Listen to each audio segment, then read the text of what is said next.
Hello बच्चों, आज हम बात कर रहे हैं व्यापारिक बैंकों के कार्य, फंक्शंस ऑफ कमर्शियल बैंक कि जो हमारे व्यापारिक बैंक हैं वो क्या क्या कार्य करते हैं। आज हम ये लेंगे। अब हम लेते हैं बैंक की परिभाषा कि बैंक किसको कहते हैं। तो साधारण भाषा में तो हम कहें तो कि जहाँ पर हम अपनी जमाओं को जमाएं जो हैं अपनी जमा करते हैं और उधार लेते हैं, वो जो इंस्टीट्यूट होता है, संस्था होती है, वो बैंक कहलाती है। बैंक की जो परिभाषा जो है बैंकिंग कंपनी अधिनियम 1949 की धारा 5(ब) के अनुसार जो दी गई है वो है, बैंकिंग का अर्थ है उधार देने अथवा निवेश करने के उद्देश्य से ऐसी जमा राशि स्वीकार करना जो मांग पर या किसी प्रकार से चेक, ड्राफ्ट, आदेश या अन्य किसी माध्यम से देय हो।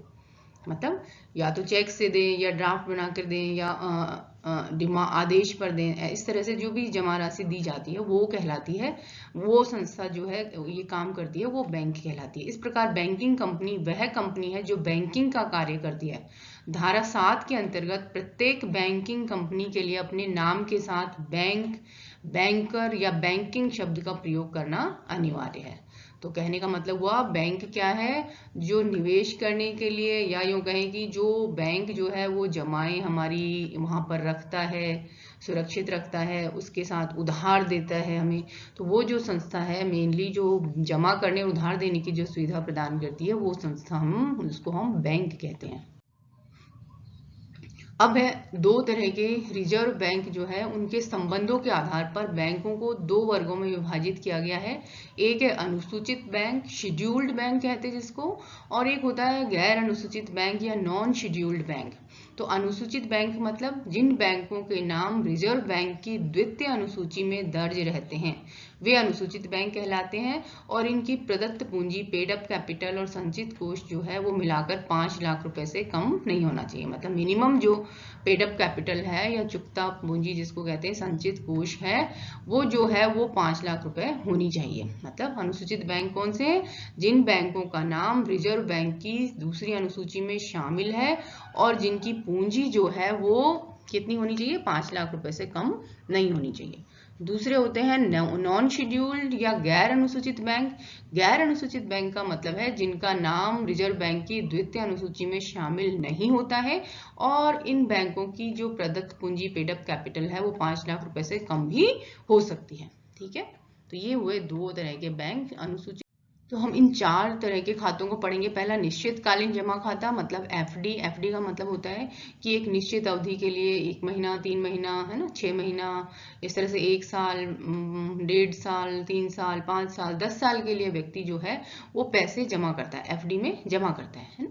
इस जमा पर उसको एक निश्चित ब्याज दर मिलती है और एक निश्चित अवधि के बाद वो उन पैसों को ब्याज सहित निकाल सकता है। ठीक है, इसके लिए बैंक क्या करते हैं, जमा करने वाले को एक रसीद देते हैं जिसमें उसका नाम लिखा होता है, उसमें उसका अमाउंट लिखा होता है, कितने पैसे जमा किए, और जब वो मैच्योर हो जाएगी उसके बाद कितने पैसे उसे मिलेंगे, वो सारी चीजें उसमें डिटेल लिखी होती है। ये होता है एफडी, है ना। दूसरा होता है current account. Current account mainly होता है जो व्यापारी हैं जिनको प्रतिदिन बहुत ज्यादा लेन देन करना पड़ता है, दिन में कई बार बैंकों से अपना लेन देन करना पड़ता है, उनका होता है ये वाला अकाउंट, करंट अकाउंट। और चालू खाता जो है वो व्यवसायियों का होता है जिन पर कि कोई ब्याज नहीं मिलता है। ठीक है, और बैंक उनसे एक सर्विस चार्ज और वसूल करती है। ठीक, अब आता है बचत खाता। बचत खाता मध्यम वर्ग का होता है, जो छोटी छोटी बचतें, मतलब जितने भी लोग हैं उन सबके लिए होता है जिनका छोटी छोटी बचतों को अपनी बैंक में जमा करते रहते हैं और उन पर कुछ ब्याज बैंक जो है उनको देता है। आवर्ती जमा खाता जो होता है वो हर महीने एक निश्चित मात्रा में पैसा हमको जमा करना पड़ता है और एक निश्चित अवधि के बाद हम उस पर एक ब्याज दर मिलती है और उसके बाद एक निश्चित अवधि के बाद हम उसको निकाल सकते हैं। होम सेफ अकाउंट उस समय था जबकि ग्रामीण क्षेत्रों में, बड़े पिछड़े हुए क्षेत्रों में जहां पर बैंकों की सुविधा नहीं थी, वहां पर बैंक क्या करता था, एक गुल्लक रखता था। उसकी 2 चाबियां होती थी, एक बैंक के पास होती थी और एक व्यक्ति के पास होती थी।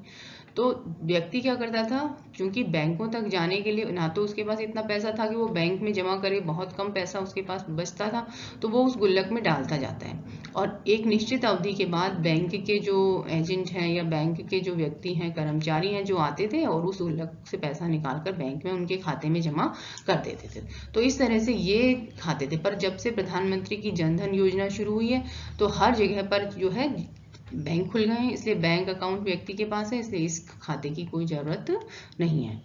अब दूसरा काम है बैंकों का ऋण देना। बैंक जो है, अब जमाएं जब एकत्र हो गई तो उसको बैंक अपने पास इकट्ठा नहीं करेगा। बैंक का उद्देश्य भी क्या है? धन कमाना। तो बैंक क्या करेगा?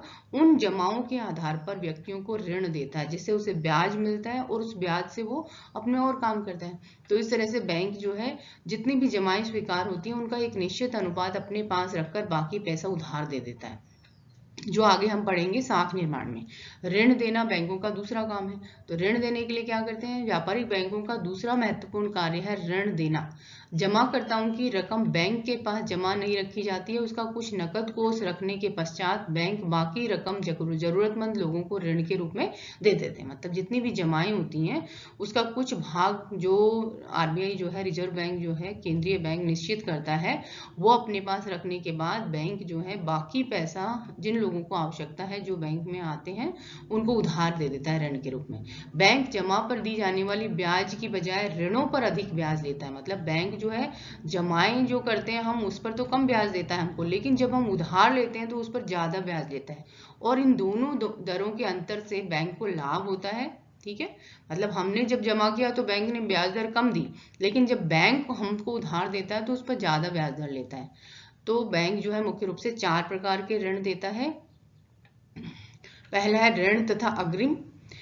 इसके अंदर क्या करते हैं? एक निश्चित रकम के निश्चित समय के लिए दिए गए ऋण जिनका भुगतान पूर्णतया हो जाने पर ही ऋण का अंत होता है, ऋण तथा अग्रिम धन कहलाते हैं। मतलब एक निश्चित रकम, मान लो 10,000 रुपये मैंने लिए, बैंक ने मुझे दिए, एक निश्चित समय 1 महीने के लिए दिए, और जब उनका पूरा भुगतान मैं कर दूंगी तब उस ऋण का अंत हो जाएगा। तो इनको ऋण और अग्रिम कहते हैं। ऋण लेने वाला आवश्यकता अनुसार चेक द्वारा समय समय पर रकम निकालता रहता है, परंतु ब्याज क्या होगा?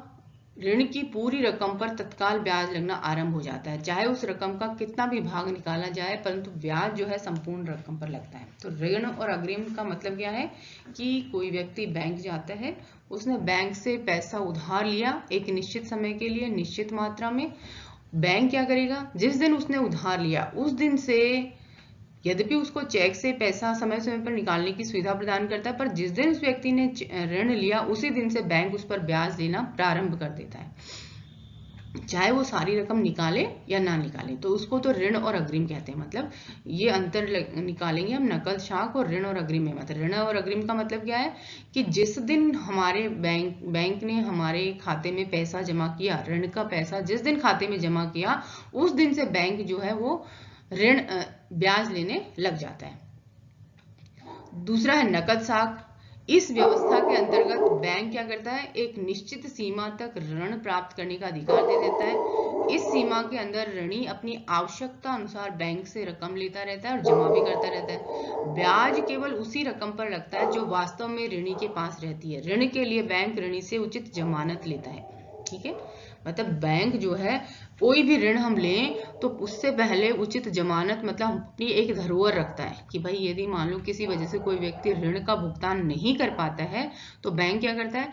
उस जमानत की राशि को बेचकर वो क्या कर सकता है? उस ऋण को ले सकता है। तो नकद साख में भी क्या होता है कि एक निश्चित राशि बैंक जो है ऋणी के खाते में जमा कर देता है और उसको चेक से या जैसे भी उससे निकालने की सुविधा प्रदान करता है, लेकिन ब्याज जो है बैंक केवल उसी राशि पर लेता है जितनी राशि व्यक्ति बैंक से निकालता है पूरी। जैसे ऋण और अग्रिम में तो क्या होता था, जिस दिन आज मैंने 10 लाख रुपए ऋण लिए और बैंक ने मेरे अकाउंट में जमा किए तो बैंक 10 लाख रुपए पर पूरे पर मेरे ब्याज लेगा जब तक वो पूरा खत्म नहीं हो जाता है। लेकिन नकद साख में क्या होगा? बैंक मेरे खाते में आज बैंक ने 11 तारीख को पैसा जमा किया, लेकिन यदि मान लो आज मैंने उसमें से 10,000 रुपए निकाले हैं तो बैंक केवल 10,000 रुपए पर ऋण लेगा, बाकी ब्याज लेगा, उसके बाकी रकम पर ब्याज नहीं लेगा। अगला है अधिविकर्ष। अधिविकर्ष का मतलब क्या होता है? बैंक में चालू खाता अथवा बचत खाता रखने वाले जो ग्राहक हैं उनको ये सुविधा दी जाती है। बैंक जो है उनके जमाएं जितनी होती हैं उससे ज्यादा रकम निकालने की उन्हें सुविधा प्रदान करता है।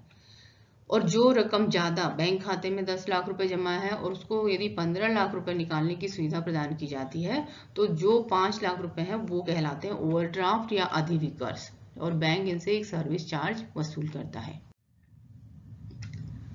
तो ये तो हुए बैंकों के जमा के ऋण देने के कार्य। अब बैंक क्या करता है, अभिकर्ता संबंधी कार्य, मतलब एक एजेंट जैसे LIC एजेंट है, या हम कहें कि जो और बहुत सारे एजेंट होते हैं जो हमारे काम करते रहते हैं, उसी तरह बैंक भी जो है अपने ग्राहकों के लिए एजेंट या प्रतिनिधि के रूप में कार्य करता है। मतलब कौन से कार्य करता है, यदि हमें कोई किस्त चुकानी है LIC की तो बैंक का चेक दे देंगे, बैंक उसका भुगतान कर देगा। हमें कोई लाइसेंस बनवाना है, उसकी फीस देनी है, हमें कोई फीस और पे करनी है तो उसका भुगतान करना है, तो बैंक वो सारे कार्य कर देता है। मतलब एजेंट हमारे लिए जो कार्य करता है, बैंक भी अपने ग्राहकों के लिए वो सारे कार्य करता है। वो सारी सुविधाएं बैंक उनको, इसमें कुछ तो बैंक निःशुल्क करता है और कुछ बैंक जो है उसकी एक शुल्क वसूल करता है। अगला बैंकों का कार्य है विदेशी विनिमय का क्रय विक्रय। बैंक जो है वो फॉरेन एक्सचेंज मतलब विदेशी मुद्रा, जैसे डॉलर्स हैं, पाउंड हैं, और इसके जापानी येन है, इस तरह से जितनी भी विदेशी मुद्रा है उसको खरीदने का कार्य जो है वो बैंक करते हैं। वैसे तो इसके लिए विदेशी विनिमय बैंक बने हुए हैं, परंतु ये सारे कार्य दूसरे बैंक, व्यापारिक बैंक भी इसको कर सकते हैं। तो फॉरेन एक्सचेंज या विदेशी मुद्रा को खरीदने और बेचने का कार्य भी बैंकों के द्वारा किया जाता है।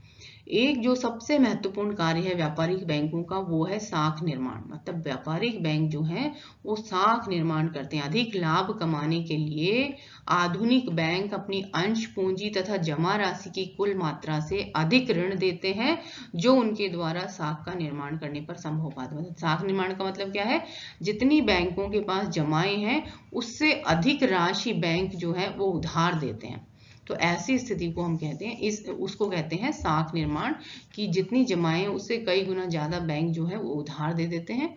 ये जो कार्य अपन अलग से पढ़ेंगे। जो व्यापारिक बैंकों का सबसे महत्वपूर्ण कार्य माना जाता है साख निर्माण, जबकि केंद्रीय बैंक का सबसे महत्वपूर्ण कार्य माना जाता है साख को नियंत्रित करना। व्यापारिक बैंक साख को निर्माण करते हैं और केंद्रीय बैंक उस साख को नियंत्रित करता है।